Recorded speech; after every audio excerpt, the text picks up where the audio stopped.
kita ada subtema. Temanya adalah menjadi berkat, be a blessing ya.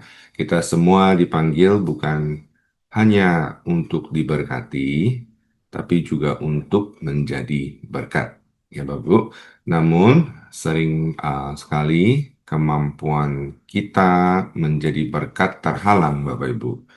Nah, ini bukan oleh kurangnya talenta, bukan karena kurangnya ada kesempatan, walaupun itu benar ya, tapi seringkali terhambat ini terjadi gara-gara hati yang masih menyimpan kepahitan. Sakit hati mungkinkah atau hati ini penuh dengan catatan-catatan kesalahan-kesalahan orang lain. Nah, hari ini saya beri judul sharing saya, Kasih Hati Jadi Berkat. Kasih hati jadi berkat. Oke. Nah, ini ada statement yang saya tulis, dan kita akan baca ini terus ya. Jangan diambil hati, tapi kasihlah hati. Nah, saya coba jelaskan ini. Hari ini kita sama-sama belajar ya. Maksudnya apa sih? Jangan diambil hati. Kan kita sering dengar tuh. Apalagi kita orang dari Jakarta kan sering kan kalau ngobrol. Ada apa-apa udah jangan diambil hati gitu ya. Jadi maksudnya itu ya jangan gampang marah Bapak Ibu. Dari orang pelakuin kita apa, orang ngomong apa, jangan gampang sakit hati. Jangan terlalu banyak mikirin atau menyimpan perasaan negatif lah gitu ya akibat dari perkataan atau perbuatan orang lain. Jadi jangan diambil hati. Tapi ngapain dong? Ya, instead kita kasihlah hati. Maksudnya apa sih? Ya, kasih hati kan tindakan memberi atau berbagi sesuatu dengan tulus lah gitu ya, dengan tanpa mengharapkan imbal balik gitu. Ini kan bukan hanya tentang materi ya Bapak Ibu, tapi juga bisa tentang ya berbagi ilmu, pikiran, ya, tenaga, waktu, dan lain-lain.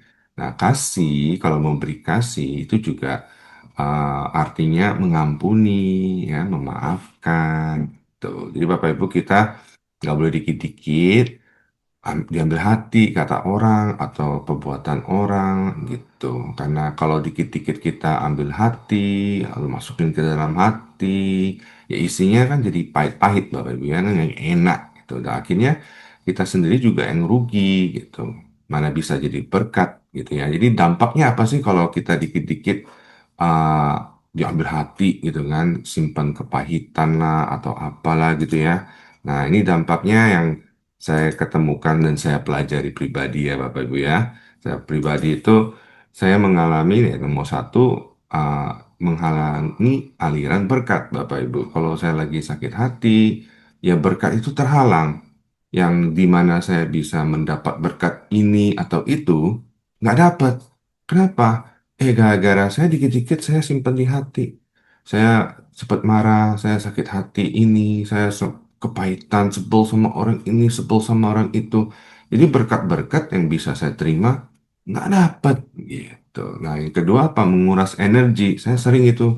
Kalau dari dikit-dikit saya sakit hati ya, capek orangnya, kecapean gitu kan. Lalu mudah tersinggung lah, namanya orang mudah capek gitu kan ya, lalu juga sulit bersyukur kan, lalu nggak ada sukacita gitu. Dan yang ketiga, ini juga terjadi pada saya, mengaburkan pandangan saya ini kepada Tuhan. Nah, kalau udah kayak gitu tuh, seringkali ya keluar dari mulut apa? Ya Tuhan nggak adil kan. Lalu pertanyaan yang lain, ya kenapa ini terjadi sama saya? Kenapa mereka melakukan ini? Banyak kenapa, why?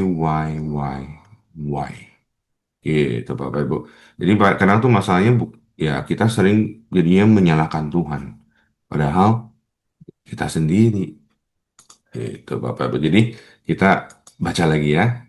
Jangan diambil hati, tapi kita kasih hati. Jangan dikit-dikit diambil hati, tapi kita kasih hati. Oke Bapak Ibu, Amsal 4 ayat 23 ya. Jagalah hatimu dengan segala kewaspadaan, karena dari situlah terpancar kehidupan. Satu ayat lagi. Matius 5 ayat 9 saya bacakan ya. Berbahagialah orang yang membawa damai, karena mereka akan disebut anak-anak Allah. Haleluya, Bapak Ibu. Nah, jadi untuk itu hari ini kita belajar ya, untuk menjadi anak-anak Tuhan, kita harus membawa damai. Caranya salah satunya adalah gampang mengampuni, kita kasih hati buat orang-orang di sekitar kita, di keluarga kita, ya, di gereja, di pekerja. Kita harus uh, spread love, ya, gampang mengampuni, melepaskan keluh kesah adalah kunci untuk menjadi berkat bagi banyak orang, ya. Di toko-toko Alkitab banyak sekali yang kita bisa petik dan kita bisa pelajari. Jadi apa sih yang terjadi di antara mereka dan kita bisa petik itu. Saya ada 3 tokoh Alkitab yang saya mau share ke Bapak Ibu. Dan yang pertama, kita sama-sama belajar ya, dari tokoh Alkitab yang bernama Yusuf. Ini dia, Yusuf. Nah, ini yang gambarnya ini lagi mau dimasukin ke apa sumur ya Bapak Ibu ya. Bapak Ibu kan udah tahu lah ya cerita Yusuf, kan terkenal banget. Yusuf ini kan adalah orang yang mengalami pengkhianatan yang luar biasa Bapak Ibu ya. Ini ceritanya udah, aduh, kalau ini mau komplain, Yusuf adalah salah satu orang yang punya hak untuk komplain, Bapak Ibu. Dia mengalami pengkhianatan yang luar biasa dari saudara-saudaranya, ya. Dia dijual, difitnah, dipenjarain, dapat kerja, difitnah, lalu nggak bersalah loh padahal, Bapak Ibu ya. Jadi Yusuf ini benar-benar mengalami hal-hal yang tidak baik dalam hidupnya dan itu terjadi bertahun-tahun, Bapak Ibu. Nah, apa yang kita bisa pelajari dari sini? Kan ada di ayat Kejadian 50:20 itu terkenal sekali kan, ayat terkenal. Dikatakan kamu yang mereka yang jahat terhadap aku, tapi Allah telah mereka-rekanya untuk kebaikan. Jadi pelajaran apa yang kita bisa pelajari dari Yusuf, Bapak Ibu? Yusuf tidak menyimpan kesalahan saudara-saudaranya. Dia nggak dikit-dikit ambil hati, Bapak Ibu.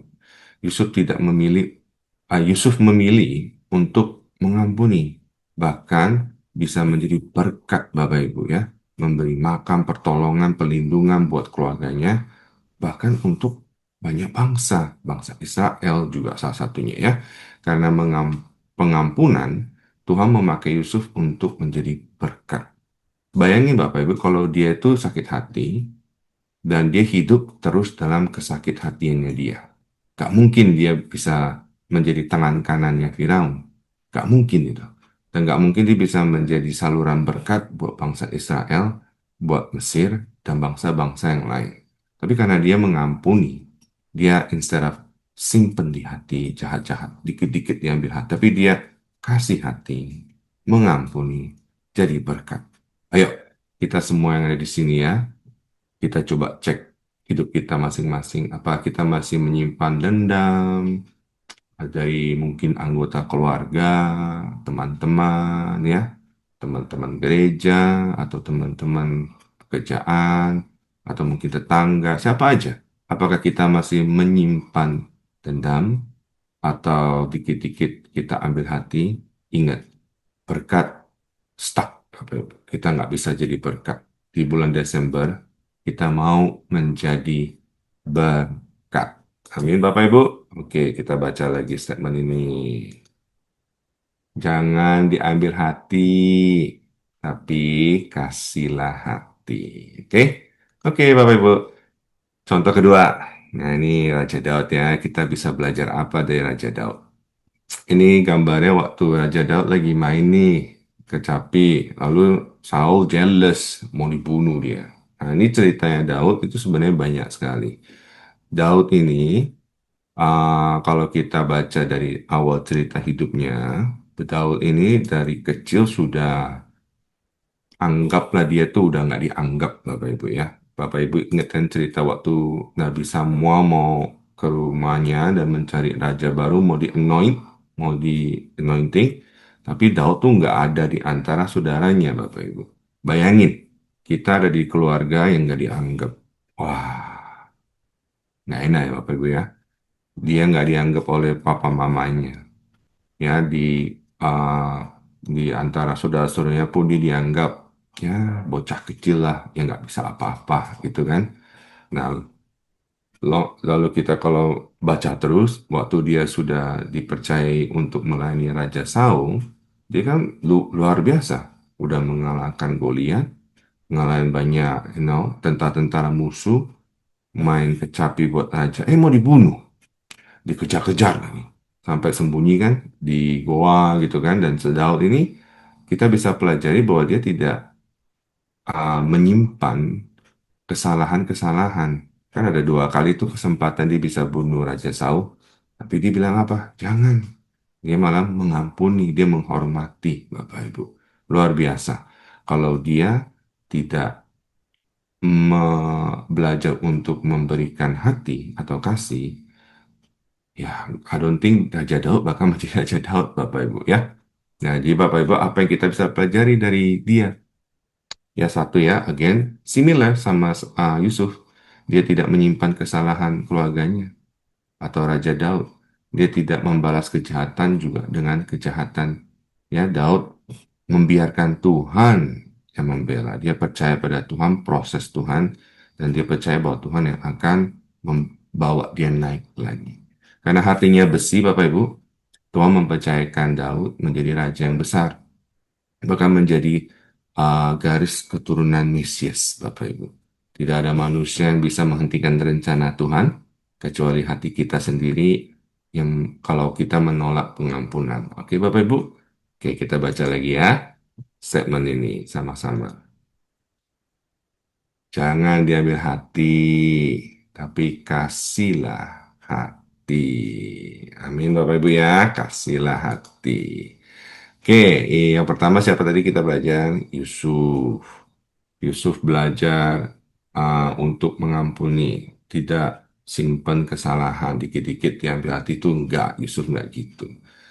Tapi karena dia mengampuni, dia menjadi berkat, Bapak Ibu. Waktu dia menjadi berkat, saluran berkat, Bapak Ibu ya, nggak main-main. Kita ngomongin bukan berkat satu keluarga, tapi itu udah ngomongin bangsa, Bapak Ibu. Luar biasa. Daud, sama Bapak Ibu, ceritanya juga sama. Dia tidak menyimpan kesalahan orang lain, tapi dia belajar untuk mengampuni. Dia belajar untuk melepaskan pengampunan. Nggak, lalu dia nggak hanya menjadi berkat dalam satu keluarga, tapi bangsa. Luar biasa, Bapak Ibu ya. Jadi kita ingat-ingat dulu sekarang. Aduh ya, kita cek lagi. Saya lagi sebel sama siapa ya sekarang? Aduh, saya lagi ada di hati saya ini masih simpen kepahitan apa ya? Ayo kita bereskan, Bapak Ibu ya. Karena kenapa? Ada berkat sebenarnya yang sudah mau dicurahkan, gak bisa. Gara-gara kita gak siap. Nah, ini ada contoh ketiga. This is the best of the best, Bapak Ibu. Siapa? Yaitu adalah Tuhan kita sendiri, Bapak Ibu. This is the best of the best, Bapak Ibu. Puncak teladan pengampunan. Ini kan kita udah mau Christmas ya, Bapak Ibu. Um, Many times kan orang bilang the reason for Christmas itu karena itu salib. Seasonnya kalau orang gambarin mungkin baby gitu kan, atau pohon Natal lah, atau decoration. That's the season. Lampu-lampu. But the season, there's a reason. The reasonnya apa? Itu salib, Bapak Ibu. Jadi biarlah di waktu Natal ini yang kita mau rayakan, kita mesti ingat-ingat kenapa Tuhan datang ke dunia ini, yaitu menyelamatkan kita, Bapak Ibu, orang-orang berdosa ini. Ya, Bapak Ibu, Tuhan Yesus ini kita yang sudah mati di kayu salib itu benar-benar mengasihi kita, Bapak Ibu. Bayangin waktu kita berdosa, waktu kita masih kurang ajar, orang-orang dulu kan. Tapi Tuhan memilih apa? Untuk mengampuni. Kan di Lukas 23, 34 dikatakan waktu dia disalib, Bapak Ibu, itu kesakitan, ngomong susah. Saya belajar Bapak Ibu waktu Yesus disiksa, itu kalau kita baca kitab ya, itu um, kurang detail, Bapak Ibu. Kalau benar-benar dipelajari dari buku sejarah yang lain dan segala macamnya, itu ada catatannya. Waktu dia disiksa, itu beneran nggak main-main, Bapak Ibu. Kayak misalnya yang saya ingat waktu dicambuk ya, Bapak Ibu ya. Kalau kita ngomongin dicambuk kan, waktu saya masih kecil, waktu baca di Sunday School, saya pikir dicambuk ya cuman kayak sapu lidi, gitu kan. Tapi setelah dipelajari, itu bukan sapu lidi yang dipakai untuk mencabut Tuhan Yesus. Jadi waktu Roma mencabut Tuhan Yesus, di ujungnya itu kayak ada satu ini kayak gitu hook. Jadi kalau udah dicambuk nggak lewat, tapi apa? Nempel, Bapak Ibu. Udah nempel, ditarik. Jadi dagingnya dah apa-apa itu ikutan keluar. Nah itu dicambuk berkan. Nah belum kita ngomongin dia waktu dihina. Belum lagi dia mesti pakai crown. Itu kan crown ini kan bukan crown yang bagus loh. Itu duri. Jadi sekali masukin sakit. Saya pernah ketusuk duri, sakitnya minta ampun. Nah ini bisa bayangin. Duri, kepala. Aduh, udah itu ditonjok kan. Lalu ditendang kan. Lalu mesti bawa kayu salib. Udah di kayu salib. Ini lagi. Cepat. Waduh, kakinya lagi. Diangkat. Itu susah napas tuh Bapak Ibu. Lalu ditusuk lagi. Itu sacrifice Tuhan Yesus yang dia berikan buat kita.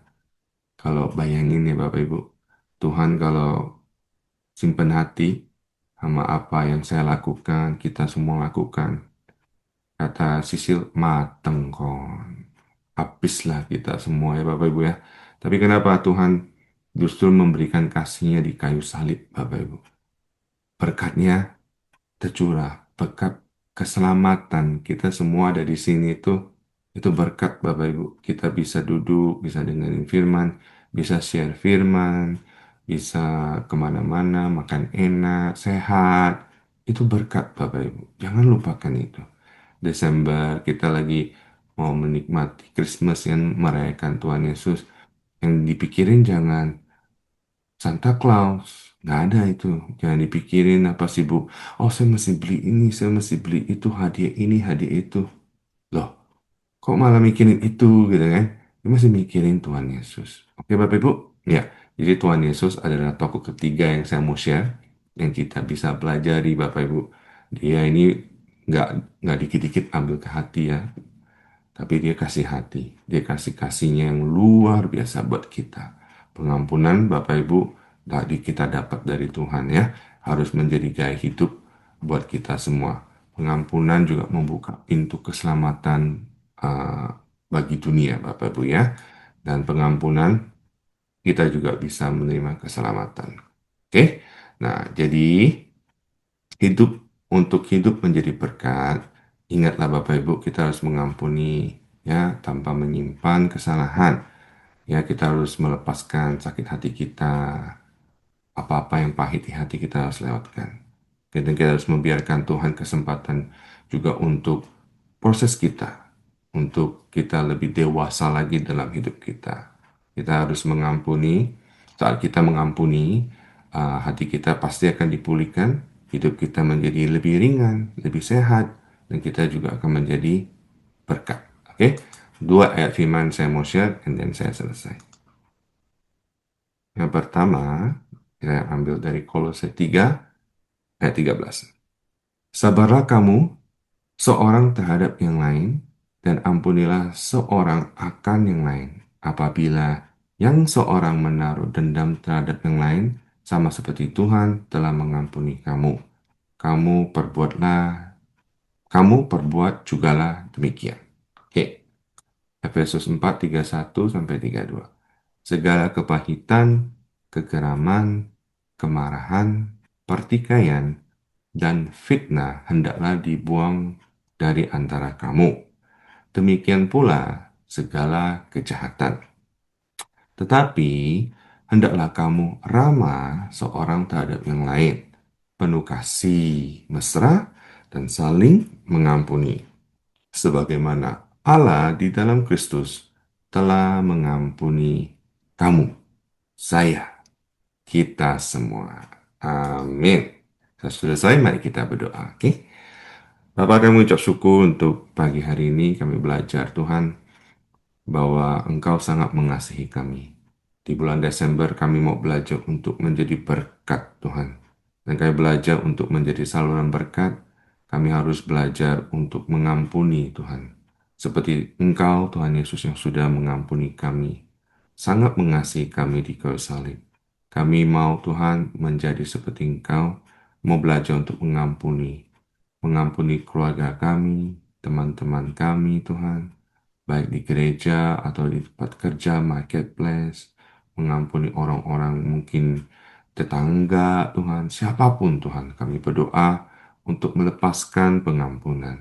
Kami mau belajar untuk mengasihi Tuhan, orang-orang yang menyakiti kami, yang mengganggu kami, yang mungkin mau merusak kami. Kami belajar untuk melepaskan pengampunan. Biar Tuhan Yesus, Engkau yang melihat, yang membela kami, yang menjaga kami. Terima kasih Tuhan, kami mengucap syukur punya Allah, Tuhan Yesus seperti Engkau. Di dalam nama Yesus kami berdoa. Amin.